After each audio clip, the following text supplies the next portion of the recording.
ನಮಸ್ಕಾರಗಳು. ದಟ್ಟಾರಣ್ಯವೊಂದರಲ್ಲಿ ವಾಸಿಸುತ್ತಿದ್ದ ನರಿ ಮತ್ತು ತೋಳ ಆಪ್ತ ಮಿತ್ರರಾಗಿದ್ದರು. ಇಬ್ಬರ ಗುಣಸ್ವಭಾವಗಳು ಸ್ವಲ್ಪ ವಿಭಿನ್ನವಾಗಿದ್ದರೂ ಸ್ನೇಹ ಮಾತ್ರ ಗಾಢವಾಗಿತ್ತು. ತೋಳಕ್ಕೆ ತನ್ನನ್ನು ತಾನು ಕೊಚ್ಚಿಕೊಳ್ಳುವ ಅಭ್ಯಾಸ. ತಾನು ಭಾರೀ ಬುದ್ಧಿವಂತ ಎಂದು ಜೆಕ್ಕೆ ತೋರಿಸುತ್ತಿತ್ತು. ಈ ವಿಷಯ ನರಿಗೆ ಗೊತ್ತಿದ್ದರೂ ತೋಳಕ್ಕೆ ಬೇಸರವಾಗಬಾರದೆಂಬ ಕಾರಣಕ್ಕೆ ತೋಳವೇ ಮಹಾಬುದ್ಧಿವಂತ ಎಂಬಂತೆ ನಡೆದುಕೊಳ್ಳುತ್ತಿತ್ತು. ಹೀಗಿರಲು ಒಂದು ದಿನ ಹಸಿದಿದ್ದ ನರಿ ಮತ್ತು ತೋಳ ಆಹಾರವನ್ನು ಹುಡುಕುತ್ತಾ ಹೊರಟವು. ಜಂಭಗಾರ ತೋಳ ಒಂದು ಹೆಜ್ಜೆ ಮುಂದೆಯೇ ಸಾಗುತ್ತಿತ್ತು. ಉದ್ದಕ್ಕೂ ತನ್ನ ಬಗ್ಗೆ ಬಡಾಯಿ ಕೊಚ್ಚುತ್ತಲೇ ಇತ್ತು. ಹೀಗೆ ಬಡಾಯಿ ಕೊಚ್ಚುತ್ತಾ ಮುಂದಕ್ಕೆ ಸಾಗುತ್ತಿದ್ದ ತೋಳ, ಏ ಗೆಳೆಯ, ನಾನು ಇಷ್ಟು ಹೊತ್ತು ನನ್ನ ಬುದ್ಧಿವಂತಿಕೆ ಚಾಣಾಕ್ಷತನದ ಬಗ್ಗೆ ಹೇಳಿದ್ದನ್ನು ಕೇಳಿ ನಿನಗೆ ನನ್ನ ಬಗ್ಗೆ ಹೆಮ್ಮೆ ಎನಿಸಿರಬೇಕಲ್ಲ. ನೀನು ನನ್ನನ್ನು ನೋಡಿ ಸ್ವಲ್ಪ ಬುದ್ಧಿವಂತನಾಗು, ಆಯ್ತಾ ಎಂದು ನರಿಗೆ ಹೇಳಿತು. ಮುಗುಳ್ನಕ್ಕ ನರಿ, ಹೌದಪ್ಪ, ಹೌದು. ನಿನ್ನ ಬುದ್ಧಿವಂತಿಕೆ ಧೈರ್ಯ ಮೆಚ್ಚಬೇಕಾದದ್ದೇ. ಏನು ಮಾಡೋದು ಹೇಳು, ನಾನು ನಿನ್ನಷ್ಟು ಚುರುಕಿಲ್ಲ.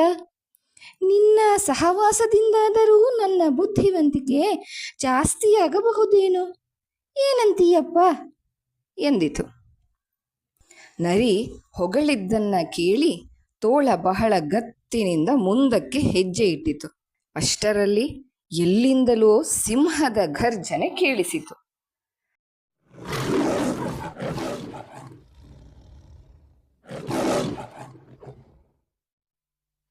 ಕ್ರಮೇಣ ಘರ್ಜನೆ ಹತ್ತಿರ ಬಂದಂತಾಯಿತು. ಗತ್ತಿನಿಂದ ಮುಂದಕ್ಕೆ ಸಾಗುತ್ತಿದ್ದ ತೋಳ ಮುದುರಿಕೊಂಡು ಗಡಗಡನೆ ನಡುಗಲು ಪ್ರಾರಂಭಿಸಿತು. ನಿಧಾನವಾಗಿ ಹಿಂದಕ್ಕೆ ಹೆಜ್ಜೆ ಇಡುತ್ತಾ ನರಿಯ ಸಂದಿಯಲ್ಲಿ ನಿಂತುಕೊಂಡಿತು. ತೋಳವನ್ನು ಸಮಾಧಾನಪಡಿಸಿದ ನರಿ, ಗೆಳೆಯ, ಹೆದರಬೇಡ.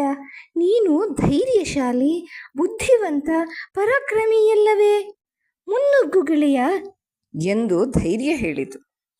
ಕೂಡಲೇ ತೋಳ, ಏ ಹೋಗು ಮಾರಾಯ, ಬುದ್ಧಿವಂತ ಪರಾಕ್ರಮಿ ಆವಾಗ, ಹಸಿದಿರುವ ಸಿಂಹ ಎದುರಿಗೆ ಬಂದಾಗ ಅಲ್ಲ ಮಾರಾಯ ಎಂದು ಗೋಳಾಡಿತು. ಮೊದಲೇ ಹೆದರಿಕೊಂಡಿದ್ದ ಪ್ರೀತಿಯ ಮಿತ್ರ ತೋಳನನ್ನು ಅಪಹಾಸ್ಯ ಮಾಡದೆ ನರಿ ಧೈರ್ಯ ತುಂಬಿತು. ಅಷ್ಟರಲ್ಲಿ ಸ್ಫುರದ್ರೂಪಿ ದಢೂತಿಕಾಯದ ಚೂಪು ಹಲ್ಲುಗಳುಳ್ಳ ಸಿಂಹ ಎದುರಿಗೆ ಬಂದು ಬಿಟ್ಟಿತು.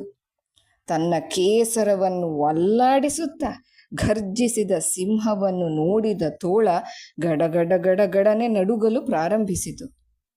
ಆದರೆ ನರಿ ಧೈರ್ಯದಿಂದ ಸಿಂಹದ ಬಳಿ ಹೋಗಿ ತಲೆಬಾಗಿ ನಮಸ್ಕರಿಸಿ, ರಾಜ, ರಾಜಾಧಿರಾಜ, ನಮ್ಮ ಪ್ರೀತಿಯ ಮಹಾರಾಜ, ದೇವರು ನಿನಗೆ ಒಳ್ಳೆಯದನ್ನೇ ಮಾಡಲಿ. ರಾಜ, ನಮಗೆ ನಿನ್ನಿಂದ ಒಂದು ಸಹಾಯ ಆಗಬೇಕಾಗಿದೆ. ನಾನು ಮತ್ತು ತೋಳ ಇಬ್ಬರು ಆಪ್ತ ಗೆಳೆಯರು. ನಾವು ಯಾವಾಗಲೂ ಪ್ರೀತಿಯಿಂದಲೇ ಇರುತ್ತೇವೆ. ಆದರೆ ಇಂದು ನಮ್ಮಿಬ್ಬರ ಮಧ್ಯ ಮನಸ್ತಾಪ ಉಂಟಾಗಿದೆ. ಇದನ್ನು ನೀನೇ ಬಗೆಹರಿಸಬೇಕು ರಾಜ ಎಂದು ದೀನನಾಗಿ ಕೇಳಿಕೊಂಡಿತು. ನರಿಯ ಮಾತುಗಳನ್ನು ಕೇಳುತ್ತಿದ್ದ ಸಿಂಹದ ಅಹಂಕಾರಕ್ಕೆ ಮಿತಿಯೇ ಇಲ್ಲದಂತಾಯಿತು. ಎದೆಯುಬ್ಬಿಸಿ ನಿಂತ ಸಿಂಹ, ನರಿಮರಿ, ನಿನ್ನನ್ನು ಕಂಡರೆ ನನಗೆ ಎಲ್ಲಿಲ್ಲದ ಪ್ರೀತಿ. ಅದೇನು ಮನಸ್ತಾಪ ಹೇಳು, ನಾನು ಸರಿ ಮಾಡುತ್ತೇನೆ ಎಂದು ಮಾತು ಕೊಟ್ಟಿತು. ಅದಕ್ಕೆ ಪ್ರತ್ಯುತ್ತರವಾಗಿ ನರಿ, ರಾಜ, ಇಂದು ಬೆಳಗ್ಗೆ ನಾನೊಬ್ಬನೇ 2 ಕೋಳಿ 2 ಹುಂಜವನ್ನು ಬೇಟೆಯಾಡಿದ್ದೇನೆ. ಆದರೆ ಇದೀಗ ನನ್ನ ಗೆಳೆಯ ಬೇಟೆಯಾಡಿ ತಂದ ಆಹಾರದಲ್ಲಿ ಸಮಪಾಲು ಕೇಳುತ್ತಿದ್ದಾನೆ. ಅವನು ನನ್ನ ಆಪ್ತ ಮಿತ್ರ ಎನ್ನುವ ಕಾರಣಕ್ಕೆ ನಾನು ಅವನಿಗೆ 1 ಕೋಳಿ ಕೊಟ್ಟಿದ್ದೇನೆ. ಆದರೆ ಅದಕ್ಕೂ ತೃಪ್ತನಾಗದ ನನ್ನ ಗೆಳೆಯ ಸಮಪಾಲು ಕೇಳುತ್ತಿದ್ದಾನೆ. ನನ್ನ ಗೆಳೆಯ ಮಾಡುತ್ತಿರುವುದು ತಪ್ಪಲ್ಲವೇ ರಾಜ? ನೀನೇ ಹೇಳು ಎಂದು ರಾಜನ ಬಳಿ ಕೇಳಿತು. ನರಿಯ ಮಾತನ್ನು ಕೇಳುತ್ತಾ ಕೇಳುತ್ತಾ ಕ್ರೂರ ಸಿಂಹ ಮನಸ್ಸಿನಲ್ಲಿಯೇ ದುಷ್ಟ ಯೋಜನೆಯನ್ನು ರೂಪಿಸಿತು.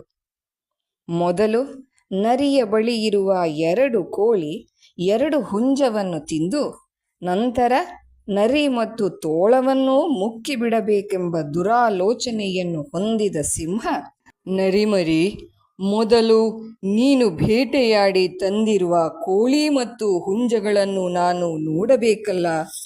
ಅದಾದ ಮೇಲಷ್ಟೇ ನಾನು ತೀರ್ಪು ನೀಡಲು ಸಾಧ್ಯ ಎಂದಿತು.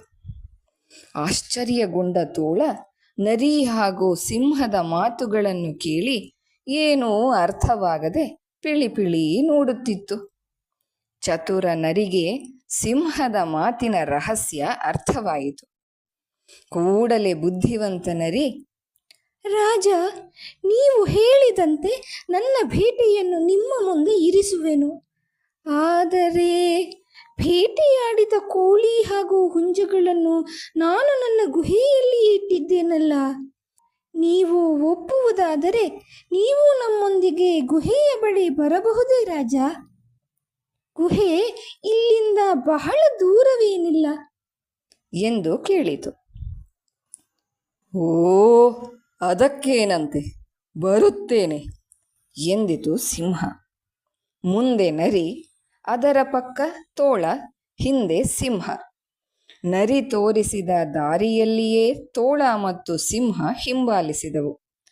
ಸಿಂಹ ಹೆಮ್ಮೆಯಿಂದ ತನ್ನದೇ ಲೋಕದಲ್ಲಿ ಸುತ್ತಲೂ ಕಣ್ಣಾಡಿಸುತ್ತಾ ಬರುತ್ತಿದ್ದರೆ, ಇತ್ತ ನರಿ ಸರಿಯಾದ ಸಮಯ ನೋಡಿ ತೋಳದ ಕಿವಿಯಲ್ಲಿ, ಗೆಳೆಯ, ನಾನು ಈಗ ತೋರಿಸುವ ಗುಹೆಯೊಳಗೆ ಮೊದಲು ನೀನು ಹೋಗು. ಅಲ್ಲಿಯೇ ಅಡಗಿ ಕುಳಿತುಕೋ. ಸ್ವಲ್ಪ ಹೊತ್ತಿನ ನಂತರ ನಾನು ಗುಹೆಯ ಒಳಗೆ ಬರುತ್ತೇನೆ.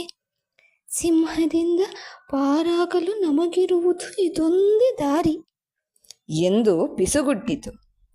ಇದನ್ನು ಗಮನಿಸಿದ ಸಿಂಹ, ಏನದು ಇಬ್ಬರದ್ದು ಪಿಸು ಮಾತು ಎಂದು ಕೇಳಲು ನರಿ, ಏನಿಲ್ಲ ರಾಜ, ನನ್ನ ಗೆಳೆಯ ಇನ್ನೂ ಸಮಾಧಾನಗೊಂಡಿಲ್ಲ. ಕೋಳಿ ಹುಂಜ ತನಗೇ ಬೇಕೆಂದು ಹಠ ಹಿಡಿದಿದ್ದಾನೆ ಎಂದು ಹೇಳಿ ಸಿಂಹದ ದಿಕ್ಕು ತಪ್ಪಿಸಿತು. ಹೀಗೆ ಮಾತನಾಡುತ್ತಾ ಒಂದು ಗುಹೆಯ ಬಳಿ ಬಂದ ನರಿ, ನಿಲ್ಲಿ ನಿಲ್ಲಿ, ಇದೇ ನನ್ನ ಗುಹೆ. ಇದರೊಳಗೆ ನನ್ನ ಬೇಟೆಯನ್ನು ಬಚ್ಚಿಟ್ಟಿದ್ದೇನೆ. ಗೆಳೆಯ ತೋಳರಾಯ, ಗುಹೆಯೊಳಗೆ ಹೋಗಿ ಬೇಟೆಯನ್ನು ಹೊರತರುವೆಯಾ? ಸಿಂಹಕ್ಕೆ ತೋರಿಸಿದರಾಯಿತು, ನಮ್ಮ ಮನಸ್ತಾಪವೆಲ್ಲ ದೂರವಾಗುವುದು ಎಂದಿತು. ಕೂಡಲೇ ಗುಹೆಯೊಳಕ್ಕೆ ಓಡಿದ ತೋಳ ಎಷ್ಟು ಹೊತ್ತಾದರೂ ಹೊರಗೆ ಬರಲೇ ಇಲ್ಲ. ಕಾದು ಕಾದು ಸುಸ್ತಾದ ಸಿಂಹ, ಏಯ್ ನರಿಮರಿ, ಎಲ್ಲೋ ನಿನ್ನ ಗೆಳೆಯ? ಹೋದವನು ಪತ್ತೆಯೇ ಇಲ್ಲ ಎಂದು ಗದರಿತು. ಕೂಡಲೇ ನರಿ, ಕ್ಷಮಿಸಿ ಬಿಡು ರಾಜ, ನನ್ನ ಗೆಳೆಯನೇ ಹೀಗೆ ಬರೀ ಮೋಸ ಮಾಡುತ್ತಾನೆ. ಗುಹೆಯೊಳಗೆ ಹೋದವನು ಬಹುಶಃ ಕೋಳಿ ಹುಂಜವನ್ನು ತಿನ್ನುತ್ತಾ ಕುಳಿತಿರಬೇಕು. ನಾನು ಈಗಲೇ ಗುಹೆಯೊಳಗೆ ಹೋಗಿ ತೋಳವನ್ನು ನನ್ನ ಬೇಟೆಯ ಸಮೇತ ಹೊರಕ್ಕೆ ಎಳೆದು ತರುತ್ತೇನೆ ಎನ್ನುತ್ತಲೇ ಗುಹೆಯ ಒಳಕ್ಕೆ ಓಡಿ ಹೋಯಿತು. ಎಷ್ಟು ಹೊತ್ತಾದರೂ ಹೊರಕ್ಕೆ ಬಾರದ ನರಿ ಮತ್ತು ತೋಳಕ್ಕಾಗಿ ಕಾದು ಕಾದು ಸಿಟ್ಟಾದ ಸುಸ್ತಾದ ಸಿಂಹ, ಚತುರ ನರಿ ತನ್ನನ್ನು ಮಂಗ ಮಾಡಿತೆಂದು ಅರಿತು ದುಃಖಿಸುತ್ತಾ ಸಿಟ್ಟಿನಲ್ಲಿ ಕಾಡಿನೊಳಕ್ಕೆ ಹೋಯಿತು.